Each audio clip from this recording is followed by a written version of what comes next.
క్రీస్తునందున్న ప్రియులకు ప్రేమతో వందనాలు తెలియజేయుచున్నాను. ఈరోజు దేవుడు మనకు చేస్తున్న వాగ్దానం ఏమిటనగా, కీర్తనల గ్రంథము 75వ కీర్తన 6-7 వచనాలు. తూర్పు నుండి అయినను, పడమటి నుండి అయినను, అరణ్యము నుండి అయినను హెచ్చు కలగదు. దేవుడే తీర్పు తీర్చువాడు. ఆయన ఒకరిని తగ్గించును, ఒకరిని హెచ్చించును. దేవునికి మహిమ కలుగునుగాక.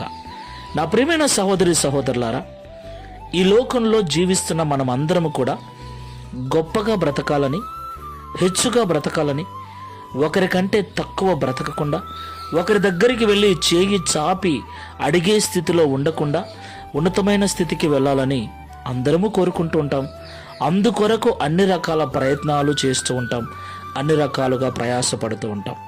అయితే మనం ఎన్ని ప్రయత్నాలు చేసినా, ఎంత ప్రయాసపడినా మనము హెచ్చుగా జీవించాలి, గొప్పగా జీవించాలి, ఉన్నతమైన స్థితికి వెళ్ళాలి అంటే అది దేవుని వలననే సాధ్యం. ఆయనే ఒకరిని తగ్గించును, ఆయనే ఒకరిని హెచ్చించును. దేవునికి మహిమ కలుగునుగాక.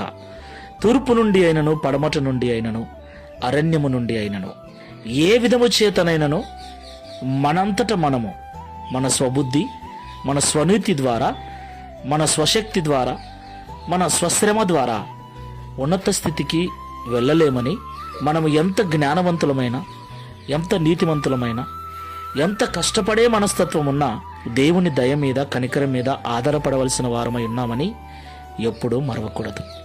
కాబట్టి ఈ మాటలు వింటున్న ప్రియ సహోదరి సహోదరులారా, దేవుడు మనల్ని హెచ్చించినట్లు తగ్గింపు జీవితము కలిగి దేవుని దయ కనికరం మీద ఆధారపడి జీవిద్దాం. ప్రార్థన చేసుకుందాం. మహోన్నతుడైన తండ్రి, మహిమ కలిగిన యేసయ్య, మీకు స్తోత్రాలు. అవును తండ్రి, పెంట కుప్ప మీద నుండి దరిద్రులను లేవనెత్తగల దేవుడు. గొర్రెల దొడ్డిలో ఉన్న దావీదును సింహాసనం మీద కూర్చోబెట్టిన దేవుడవు నీవే. సింహాసనం మీద ఉన్న నెబుకద్నెజరును గడ్డిమేయు పశువుగా చేసిన వాడవు నీవే. అవును తండ్రి, నీవే మమ్మల్ని హెచ్చించువాడవు, నీవే మమ్మల్ని తగ్గించువాడవు.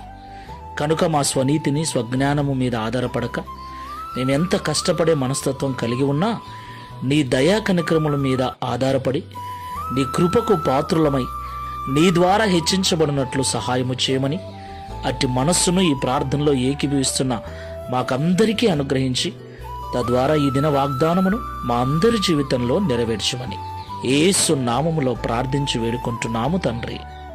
Amen. Praise the Lord. God bless you.